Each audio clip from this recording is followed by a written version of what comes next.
I'm Dom Nicholls, and this is Ukraine, the latest. Today, as Ukrainian forces hang on in Pokrovsk, there are reports coming out of the city that Russian troops are fighting in civilian clothes, a tactic they've been accused of before and a clear war crime. Plus, we hear about Ukraine's latest long-range strikes inside Russia and look at a worrying message from the International Atomic Energy Agency that accuses Russia of targeting 3 of Ukraine's nuclear power plants. And later, we hear how an opera that had been lost for 250 years premiered earlier this month in Chernivtsi, accompanied by the sound of air alerts. Bravery takes you through the most unimaginable hardships to finally reward you with victory. Russia does not want peace. Erstens, wir verteidigen mit unserer Hilfe für die Ukraine auch unsere Freiheit und unsere europäischen Werte. If I'm president, I will have that war settled in one day, 24 hours. We are with you, not just today or tomorrow, but for 100 years. Nous ne pouvons pas, comme Européens, laisser gagner la Russie en Ukraine. Nobody's going to break us. We're strong. We're Ukrainians. It's Friday, the 31st of October, 3 years and 251 days since the full-scale invasion began, and today I'm joined by Telegraph reporter and producer Adélie Pojzman-Pontay. I started with the military updates from the last 24 hours. Let's start inside Ukraine. Let's go to the Donbass, and Russia's accelerated rate of advance into Pokrovsk city seems to be continuing, with reports of Russian troops now in firm positions on the southwest sector of the city. So imagine it's a clock face, go from the centre down to 6 and from the centre down to, 9 basically. That sector there from the city, that seems to be in Russian hands. Possibly also Russian forces in the east extending into the city centre. Very, very difficult to tell. However, Pokrovsk and neighbouring Minorad are not thought to be surrounded. Ukraine's Commander-in-Chief, General Alexander Syrsky, visited the area yesterday, speaking to Ukrainian commanders, and he said that Russian claims of encircling Ukrainian forces in Pokrovsk and Minorad, which is about 5 k's east, are false. Okay, lots of caveats to those reports there. Number one, accurate detail is almost impossible to come by. Number two, the city essentially exists as a name on a map only, a smashed landscape of rubble on the ground. So saying Russian troops have reached such and such position or this street or that location is basically meaningless. Number three, Russia seems to be continuing their tactics that we've seen in recent months of pushing small groups of soldiers, small single-digit, 3s and 5s, individuals forward to probe, to raid, to try and grab the next piece of hard cover. So to say that there is a line of advance is very difficult to back up. And finally, regardless of where both sides are, both of them, Ukraine and Russia, more so Russia, it appears able to bring down accurate fire onto the other areas that they do not hold. So, as ever, it's a very confused situation, but Russian troops do seem to be inside the city to quite some degree, particularly from that southwestern axis. Now, the US-based think tank, the Institute for the Study of War, they're reporting Ukraine's 7th Rapid Reaction Corps, part of the Air Assault Forces, as saying that Russian forces are taking advantage of poor weather over the last few days to push into the city. It has been an accelerated rate of advance the last few days. Now, very concerningly, as Francis mentioned earlier this week, ISW again citing Ukrainian military sources as saying that some Russian soldiers are dressing as civilians whilst assaulting the city. This is perfidy. Under international law, it is a war crime. Now, they say that they've seen an image from German media outlet Bild showing a Russian soldier dressed as a civilian with no military insignia whatsoever operating in the area, operating from a high-rise building in Pokrovsk. The Telegraph, we reported in August that Russian soldiers were similarly accused of wearing civilian clothing during their assault on the city. We put a link to that story in the episode notes, although a lot of the detail in that story has been overtaken by events, but you'll get the gist. There have also been other such allegations. For example, when Russia was assaulting Toretsk earlier this year, there were reports of Russian soldiers wearing civilian clothes. So Pokrovsk, very, very precarious indeed. Across the rest of the country, Ukraine's Red Cross says Sumy was hit hard again last night. Ukrainian Red Cross volunteers say they went door to door providing first aid and support to residents. They say a 9-story building and an infrastructure site were damaged in the Russian strike. 11 people, including 4 children, there. Sumy Governor Oleh Rykorov said Russia launched 10 drones in less than an hour on the city. Zaporizhia and Dnipro cities were hit by glide bombs yesterday, and drone strikes were reported in Mykolaiv and in the vicinity of Odessa, just a little bit further southwest down the coast. In Kyiv, a parcel exploded at a post office in the capital's Solomyansky district, injuring 5 employees. This comes from Kyiv police. Now, a source cited by the Ukrainian media outlet Ukrainska Pravda attributed the explosion to someone trying to send part of a grenade launcher by mail. Ukraine's State Customs Service said the explosion took place during a customs inspection of international postal shipments being processed for export from Ukraine. 2 customs officials and 3 Ukroposhta employees were injured, the State Customs Service said, adding that the sender has been identified and all of his shipments suspended. I mean, that's probably the least of his concerns right now, I would imagine. Now then, in further news, in a sign of continued tensions over the recruitment/mobilization of young men or men into Ukraine's army, 2 soldiers working at a draft office in Kremenchuk in Poltava Oblast, that's right in the center of the country, about 200 kilometers southeast of Kyiv, they were injured yesterday after a man shot them while the individual was being mobilized. This comes from the regional recruitment center. So around 4:30 p.m. local yesterday, the man was being escorted by draft officers together with a representative of the police to the recruitment centre when he pulled out a Soviet-era Tokarev pistol and started shooting. The centre put out a statement on Facebook. Now, this follows another incident yesterday morning when residents of Odessa attacked recruitment officers at a market in the city. Now, a reminder, martial law was declared at the start of Russia's full-scale invasion, and since then, all able-bodied men from ages 25 to 60, 25 now, it was originally 27, they lowered it, when was that, about a year ago, but it's now 25 to 60 men, they are all eligible to be forcibly drafted, and they're only allowed to leave the country with special permission.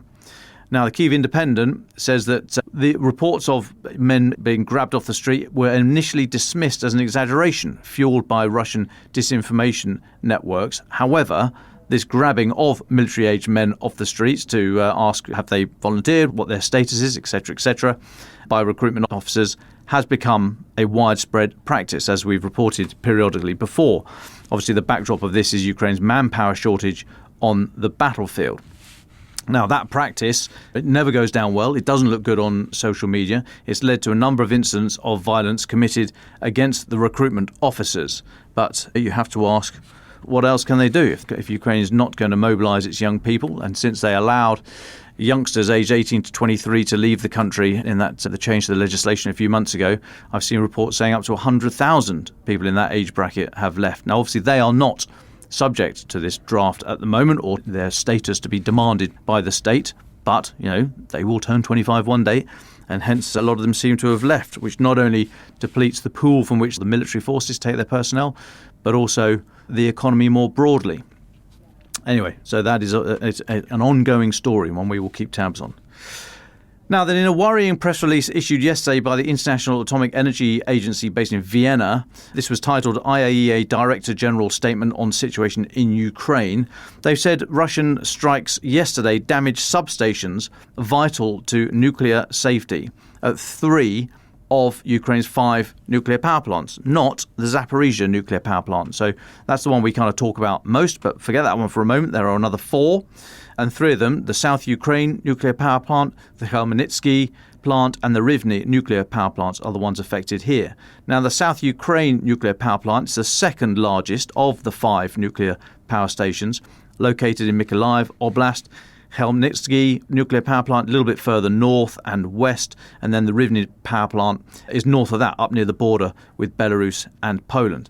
So in a statement, they say the IAEA says it's been informed of military activity in Ukraine early this morning, this is obviously yesterday, early this morning, that has led to damage to substations critical to nuclear safety and security in Ukraine. Following this, IAEA teams at both South Ukraine nuclear power plant and Chernivtsi nuclear power plant have reported that each of the plants have lost access to one of their off-site power lines. Furthermore, the IAEA team at the Rivne nuclear power plant have reported the plant has reduced the power of 2 of its 4 units at the request of the grid operator. The team at the Chernivtsi nuclear power plant also had to shelter at the hotel for several hours in the morning. Director General Grossi said the dangers to nuclear safety continue to be very real and ever present. I once again call for maximum military restraint in the vicinity of nuclear facilities. Now, I mention it because that is very, very serious news. More so, I think, because, being exceptionally generous here, we might say that the situation around the Zaporizhzhia nuclear power plant might get mixed up in activity around the front line. I think that's being generous, so let's just park that for a moment. But these 3 other sites that I've just mentioned there are well away from the contact battle. So to target them, or for them to be impacted by munitions, has got to be deliberate. IAEA have not said that, but DN has. There we go. Now let's go into Russia. Energy facilities in Russia's Oryol, Vladimir and Yaroslavl oblasts were attacked last night, according to Russian officials and Telegram channels. This continues Ukraine's long-range campaign against Russian oil and gas production facilities. In Oryol Oblast, it's located between Ukraine and Moscow. The thermal power plant was hit. That's the region's largest generating source of electricity and heat. Then the Vladimir electrical substation, said to be a critical Russian energy hub, was also struck. That's located just to the east of Moscow. And then north of that city, the Novoroyaroslavsky oil refinery, that's the largest refinery in northern Russia, was also attacked. So taking them in order, residents in Oryol city reported explosions during the night. This comes from Russian opposition news channel Astra. They say surveillance footage captured the attack on the plant, showing a large blast there. The local oblast governor, Andrei Klitschkov, said the power plant was hit yet again by that pesky debris. The debris from drones blew the plant up, apparently. Debris from intercepted drones. He claimed there were no fires or casualties reported and that power had been almost completely restored. I think almost is doing a lot of heavy lifting in that statement. Astra says there were 2 strikes on the Oryol plant, resulting in blackouts over the city, and reported that local residents had said the attack did not sound like drones. Interesting. Russian air defences were said also to be in operation over the cities of Vladimir and Yaroslavl, as I say, to the east and north of Moscow. This comes from Russian Telegram news channels. Footage by local residents showed flames rising from the Vladimir substation, and the local oblast governor there, Alexander Avdeyev, said the enemy carried out an attack on infrastructure near the city of Vladimir. All systems are currently operating normally. Specialists are working on site. Then finally, for me, an interesting one. Spanish newspaper El Mundo, citing a document it says it's obtained, says that, quote, a secret private summit of the Coalition of the Willing is going to take place next week. So we're told top officials from 35 countries are going to gather in Madrid on Tuesday to discuss aid to Ukraine and coordinating security guarantees to prevent or deter future Russian aggression. Now, I'm not sure why that's so secret, given that is literally the purpose of the Coalition of the Willing. But anyway, there we go. Super secret document. Spain's Foreign Minister José Manuel Álvarez is expected to give a speech focusing on the legal, political and diplomatic framework of security guarantees for Ukraine, as well as contributions from individual coalition members. As I said, I'm struggling to see what is new and secret about this whole thing. Anyway, El Mundo says that as the meeting is being organised in utmost secrecy, so hush hush, the participants will not be allowed to have their phones and will be requested not to publicise the meeting on social media. So I think we better just keep this between ourselves. I wonder if this is, I don't know why they're making such a song and dance about it, but I wonder if this is Spain looking to show some kind of leadership or in any way respond to the criticism from the Trump administration at Spain's refusal to accept the new NATO spending pledge of 5% of GDP on defence. We know they've come in for a lot of criticism from the Trump administration. I wonder if this is some way of saying... Spain make the point that it's not about the input, it's about the output, as in they can meet their responsibilities to NATO with what they say is the 2% they're spending, or they will spend by the end of this year. So, yeah, it's not the input, it's the output. However, the input bloody helps. Anyway, and I just wonder if this is them trying to say that they are still very much alliance members, very much part of the Coalition of the Willing, and very willing to host these super-duper top-secret meetings next Tuesday in Madrid. OK, that's it from the military updates. Adélie, what have you been looking at on the political and diplomatic front? Thank you, Dom. The Financial Times this morning reports on some of the backstage manoeuvring which has led to the cancelled meeting between Trump and Putin in Budapest. The trigger for the collapse of the talk, the root causes, if you will, was apparently a memo sent by Russia's foreign minister to the US Secretary of State, which repeated Russia's maximalist claims that Ukraine must cede territory, reduce its armed forces, and pledge never to join NATO. Moscow also demanded control of the remaining Donetsk region territories as a precondition for peace talks. That memo sparked the phone call, we reported, between Russian Foreign Minister Sergei Lavrov and US Secretary of State Marco Rubio, who reportedly told Trump that Moscow was showing no willingness to negotiate.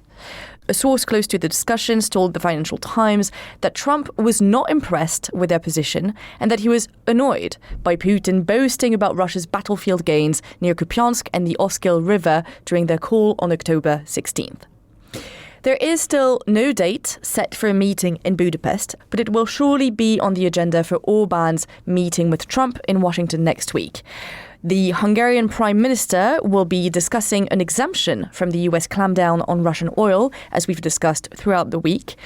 Since the beginning of the invasion, Orbán has maintained that his country couldn't quit Russian oil without jeopardizing its energy security and risking exploding prices at the pump.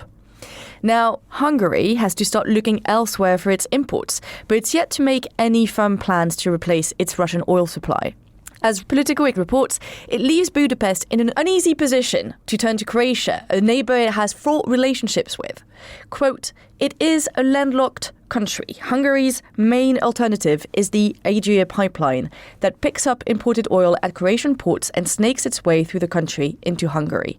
Hungary has persistently accused Croatia of imposing extortionate transit fees on its exports, arguing that it prevents it from switching suppliers. The country also claims Croatia's pipeline system is not physically able to meet its oil needs, claims that its neighbour vigorously disputes. The Croatian economy minister told Politico, however, that these accusations are long-standing and 100% not true. This is just an excuse for buying Russian oil. We have no obstacles to providing the oil. We can be ready in a matter of minutes. As the share of Russian crude in the EU's energy imports has shriveled from 26% in 2021 to 3% last year, Hungary instead has deepened its dependency, moving from a pre-war share of 61% to 86% in 2024. Meanwhile, Hungary, Poland and Slovakia are all set on maintaining their unilateral import bans on Ukrainian goods. They're openly defying efforts from Brussels to reset the trade relations with Kyiv, and that is despite a trade deal between Kyiv and the EU which kicked into place on Wednesday. Brussels has been reluctant to act since the bans were introduced in 2023, hoping the updated trade deal would make them redundant. Politico reports that the defiance underscores how politically fraught the EU's trade relationship with Ukraine has become, with capitals essentially daring Brussels to prioritize Kyiv over EU members to enforce the trade pact. Commission Deputy Spokesperson Olaf Gill said yesterday, "We see no justification for maintaining these national measures," and that the EU executive would intensify its contact with Warsaw, Budapest and Bratislava. The EU official added that all options are on the table and the European Commission has refused to roll out taking legal action against the three countries. Politico explains that there's a lot of politics at play here. Taking Poland to court could strain relations with Donald Tusk's pro-EU government, while singling out Hungary and Slovakia would look like a double standard. We'll continue to monitor that story. And then two more things from me, Dom. There are more comments coming from the White House on the summit between Trump and Xi Jinping. Trump told reporters that US and China agree that the sides are locked in fighting in Ukraine. And sometimes you have to let them fight. Crazy, but Xi is going to help us and we're going to work together. Not a lot more we can do. Politico reports that Brussels is trying, without any notable success, to sway Beijing from supporting Russia in its war. And at the urging of the White House, the EU included Chinese banks and refineries in its two latest rounds of sanctions targeting Russia, arguing the entities were helping Moscow evade sanctions. This has prompted an angry response from top Chinese officials who branded the sanctions unacceptable during a meeting with European Council President Antonio Costa in Asia this week. European Commission President Ursula von der Leyen and EU's top diplomat Kaja Kallas have both called out Beijing's support for Moscow in explicit terms, with the former saying in July that it had a direct and dangerous impact on European security. And finally, just a last one quickly from me, an update on the sale of Lukoil's foreign assets that we reported on at the beginning of the week. Lukoil, as you'll know, is one of the Russian oil giants targeted by the new US sanctions. It reached a deal yesterday to sell its foreign assets to Gunvor, a company founded by an ally of Putin. It is a company registered in Cyprus and headquartered in Switzerland, which was founded in 1997 by Gennady Timchenko, a close associate of Putin, and Swedish billionaire Torbjörn Torkvist. In 2014, Timchenko sold his 44% stake in Gunvor to Torkvist, who now holds 88% in the company. The sale coincided with the US sanctions imposed against Timchenko himself, who is a citizen of Russia and Finland, after Russia's illegal annexation of Crimea. The US secretary said that Timchenko's activities in the energy sector have been directly linked to Putin. Putin has investments in Gunvor and may have access to Gunvor funds. We'll be talking more about how impactful the sanctions are on Rosneft and Lukoil next week. For some, it is more serious for Moscow than many seem to realise. And that's all for me, Dom. Today we go on a quest for a missing opera. Lost for 250 years, Chernivtsi by Ukrainian composer Dmitry Bortnyansky premiered in Chernivtsi at the beginning of the month, accompanied by the sound of air alerts. Adélie chatted with Nataliya Lukyanova, who coordinated the opera's revival. Here is their conversation.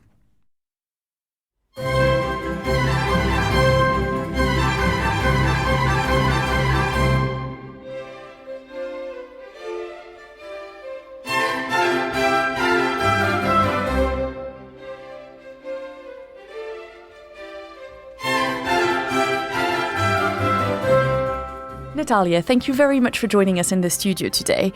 It's incredible in a country at war to know that culture is continuing, ballet, opera, concerts, but also the world premiere of an opera that everybody thought was long lost.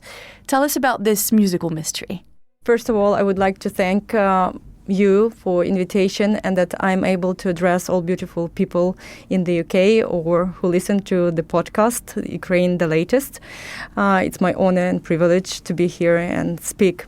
Yeah, indeed, we witnessed a very remarkable event, historical event, I would say, in culture of Ukraine. The world's premiere of first opera Creonte, revived officially by UNESCO. So the fact that UNESCO gave us the patronage means a lot, and we also got support from our Ministry of Foreign Affairs for this project, and Europa Nostra, NGO European, also supported us. The project was initiated by the Chernivtsi city community, and mayor's office and city council supported the project. So this story is very, very interesting behind it. Imagine this, that 250 years ago, a young composer, Dmytro Bortnyansky, Ukrainian composer, born and raised in Hluchiv, which was the capital of Hetmanate. It was autonomous republic in Ukraine. This is where Sumy region is right now. Hetmanate, they were pretty democratic. They chose all their leaders by people, by election, and he was raised and born there. At the age of 16, a young composer was taken to the imperial court as a very talented student, and the teacher, Italian composer, gives him the scholarship and takes him to Venice. So in Venice, he started his career as a composer, and he writes his first opera in Venice, Creonte. In 1776, there was a premiere in Venice, which was a huge success, and the ideas behind this opera were so revolutionary.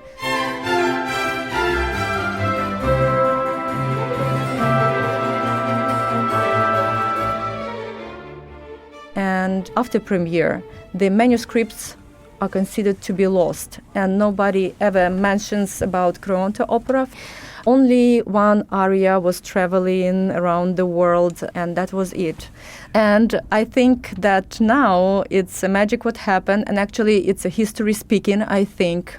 Just during the full-scale invasion of Russia in Ukraine, our Ukrainian scientist, musicologist Olga Shumilina, by chance finds this treasure in the archives of one of the libraries in Lisbon, actually, Library de Juda.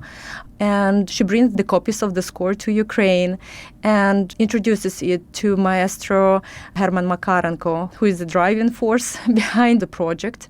He is a conductor of now our National Opera Theatre, and he is the Artist for Peace for UNESCO, public artist of Ukraine. And it was actually a lifetime project for him, and he wanted to make it. And this is how it started. That's amazing. Why did the scores get lost? Was it a big musical mystery in the musical community in Ukraine? Like, where is this opera? Why has it gone missing? How can we find it again? Yeah, actually, we know that the premiere was in San Benedetto Opera in Venice in 1776. And then there were a few mentions in some historical archives about this opera, but not so much. And we can actually guess it was the time just on the eve of French Revolution where these ideas of freedom and democracy arose. And it was during the beginning of American Revolution. The ideas in this opera quite revolutionary, because I will tell you a little about the opera so you understand the context. It's after Antigone by Sophocles. And Antigone, it's a tragedy, and Antigone dies in the end. The tyrant actually wins. And Dmytro Bartnyansky, he chose the libretto by Caltellini, and he even slightly changed the ending of the opera, where actually people arise and they go to the cave to Antigone and crown her as a queen. So the tyrants fell and love prevailed. And it was the happy ending. For that period of time, the opera serias were popular, so there should be a happy ending. There should be hope in the end. And he also changed the name for the opera, not Antigone, but Creonte. Creonte, it's a king of thieves who was a tyrant and dictator. And so the focus was on his figure. And then it develops the character of Creonte, how he becomes more tyrant and tyrant with the time, when he is ready even to kill his own son because he disobeyed the law. And this ending, where the people actually take down the tyrant and crown Antigone as their queen, is very symbolic, isn't it?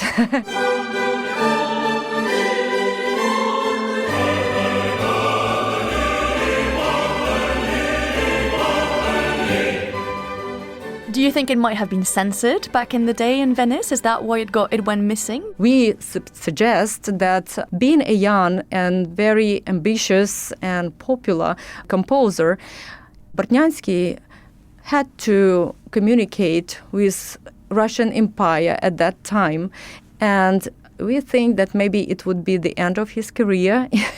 So first and the last opera, yeah. First and the last. So these ideas were not very popular in very imperialistic Europe. So I think that there is a big chance that maybe he hid this opera himself in those archives in Lisbon. Interesting. All the way until now, where it gets rediscovered. Just imagine that during this war, now, when we are actually mirroring this historical period and with Creonte history, where we are trying to defeat the tyranny and we are fighting for all these values of dignity, freedom and democracy. So this opera re-emerges right now. At what time? And it was actually rediscovered by our Ukrainian musicologist, Dr. Shemilina. So it's amazing, actually, how it happened. And that's why it gives us even more strength and courage to proceed with this opera and show it to the world. So tell us about the premiere then. It was 10 days ago in Chernivtsi. How was it? Yeah, it was a success. Actually, the opera house was full with people, and also City Council, they put a big screen outside so people outside could watch opera, because it was very much supported by the whole Chernivtsi community. We had many guests from different countries, diplomats, journalists come in and witnessing this historical premiere in Chernivtsi, and it was a success. Yeah. Also, I heard there was an air raid in the middle of the opera. Yeah, there was an alert. Luckily, it wasn't for a long time. Did you have to stop the performance? Yeah, the curtain fell down, and the soloist, Antigone, had to stop her aria. So people went outside, and we waited for a while. There was no shelter in the theater, but Chernivtsi is far west, so it's pretty safe. We also have these special chats on Telegram where we check what's happening, so it wasn't a big threat. And obviously, as you've mentioned, it's a very topical opera for the times that we live in and Ukrainian people live in, on resistance, fighting against tyranny and overcoming it. What were the reactions from the audience after the premiere? How did it talk to Ukrainian audiences?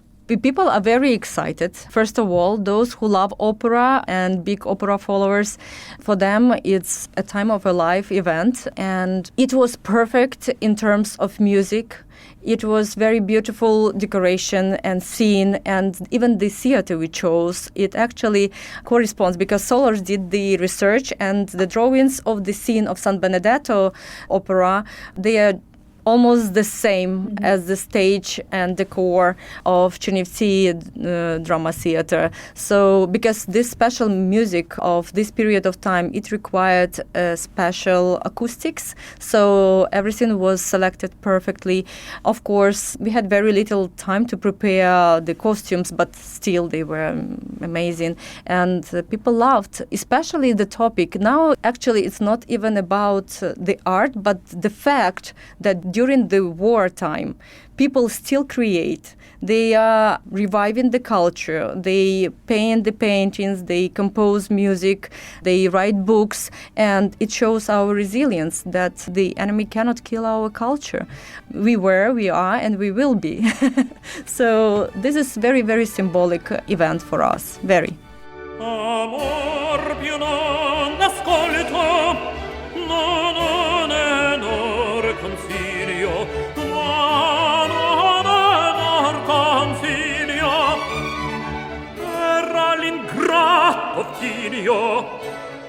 era l'ingrata indegna di pietà. And was this premiere in Chernivtsi a one-off, or are you hoping to take the opera elsewhere, across Ukraine or across the world? Is it coming to London? Can we see it? Yes, I would love, and we, all the team and all Ukrainian people would love to share this treasure and show from the stages in the world. And we would like to start with London. We are looking actually actively for sponsorship, for partner theaters, for people who can support us on this very interesting journey. Next year, 250 years exactly, in November, it will be an anniversary from the primer in San Benedetto in Venice. So we want to bring it to one of the stages in Venice. And also we want to do the stage performance in the headquarters of UNESCO, since they gave us the patronage, and it would be very symbolic to have it there so the world can show this lost treasure. Great. And so many people won't have heard of Dmytro Bortnyansky up until now. What other works has he done that we should be listening to, and what other Ukrainian artists should we be listening to, if you were to give us a few recommendations? Actually, Dmytro Bortnyansky, he is famous for his 3 opera series, and also he is famous for his church music. Except of him, you can listen to many other outstanding composers. Skorik, probably everybody knows Carols of the Bell, very famous one, and then Stankovich, then Lysenko, very beautiful, melodious composers. So. Amazing. Well, thank you so much, Nataliya, for being in the studio. Is there anything else you'd like to mention that we haven't talked about? I would like to say that Ukrainian culture is not emergent, it's re-emergent, and we are doing our best to share this common cultural heritage with European continent, and we want to be part of European community. This is very important for us. Thank you very much, Nataliya.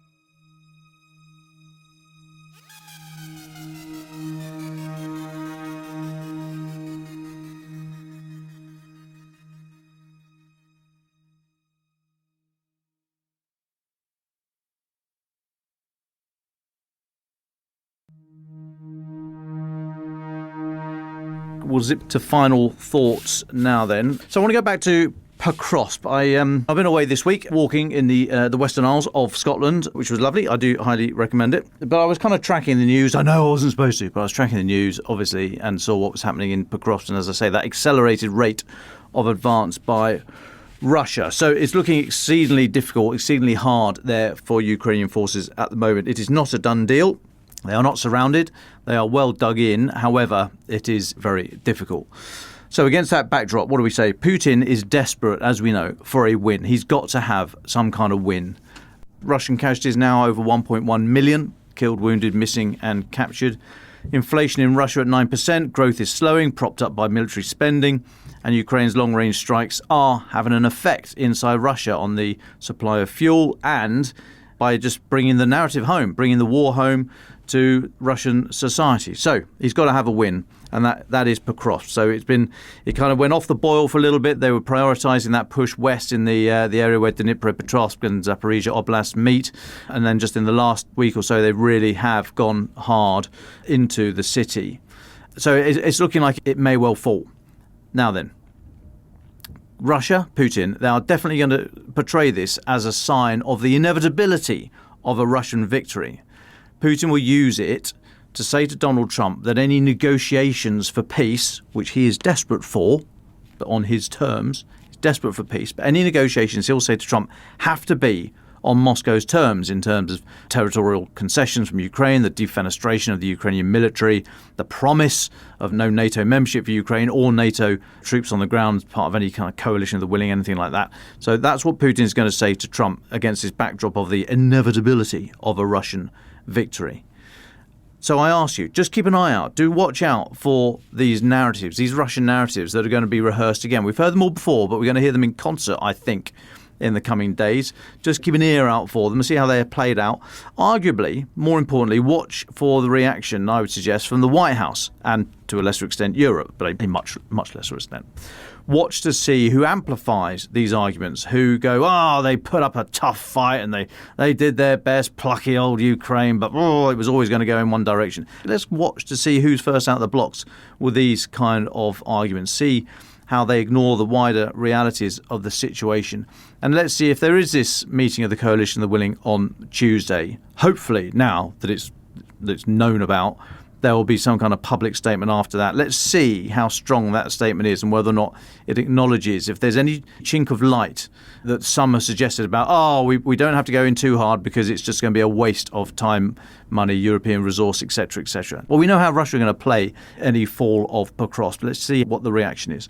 Bit of a gloomy one to end the week, but I've been away all week, so for me it's Monday, so it's not the end of the week. But so sorry about that, folks, but I think it's going to be very tough in the next few days. But let's now leap beyond that and work on the reaction. Adélie, got any final thoughts? Yeah, I mean, I think your final thought is probably the most important one. But my final thought was just an article I spotted on Medusa. And because it's Halloween, did you know that the Russians are unhappy with Halloween? Because apparently it is a holiday that has no roots in their traditions and distracts children and adolescents from being raised in the spirit of national traditions and spiritual values. It violates moral, social and ethical norms. And so there are several bans across Russia in the Far East, but also in occupied Donetsk, celebrating Halloween and allowing kids to dress up as witches, because apparently that is also a very important threat from the West. Maria Zakharova's already got that one nailed. Yeah, maybe. And that's it for me. That's my final thought.